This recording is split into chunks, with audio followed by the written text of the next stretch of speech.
my YouTube family, and thanks for stopping by. I have already connected with your energy, and I was guided to these three cards for you, which is change, triggers, and sensitivity. Okay, guys, let's go ahead and get started. The change card has shown up in your reading today because it wants you to know that life is full of change and therefore loss. Self exploration gives you an opportunity for internal change and the potential loss of previous ways of thinking, feeling, and behaving.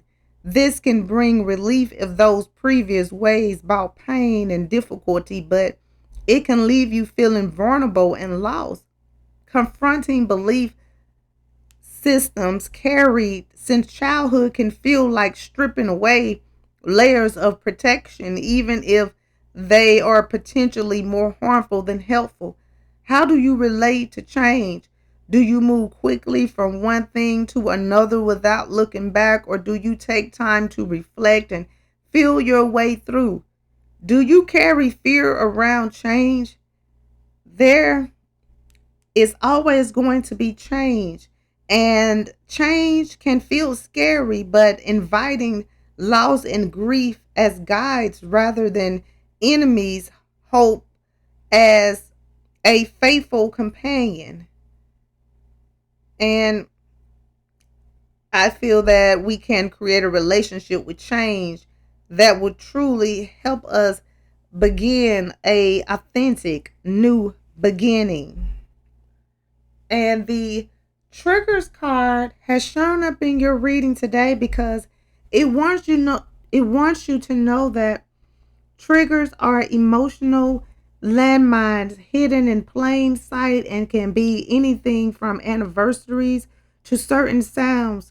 For victims of unresolved trauma, especially emotional or physical abuse, triggers can be tricky to navigate and prepare for, particularly as distressing experiences are often shut off from our awareness for us to better function day to day. A helpful way to identify triggers is to become more aware of the interplay between body, mind, and feelings.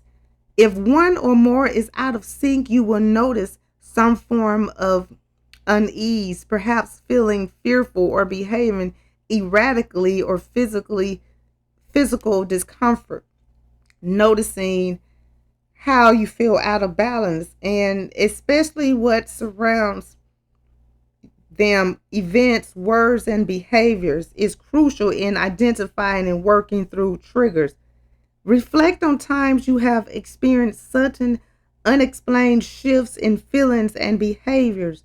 What were you surrounded by, and what underlying process or past experiences may have set it off? What defense mechanism did it engage? And the sensitivity card has shown up in your reading today because it wants you to know that relating to colleagues, friends, siblings, and parents often requires a degree of sensitivity, and it requires you to maintain a peaceful balance.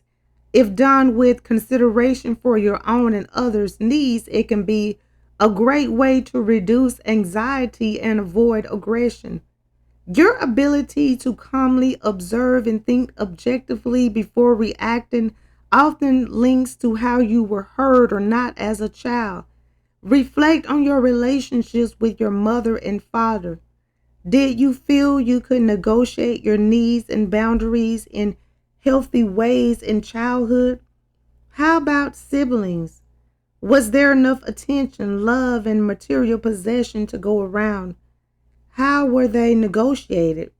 If you struggle with sensitivity, attending to others in fear of losing out on your own needs, or are too diplomatic and always concede your needs to keep the peace, how do you think these patterns were formed?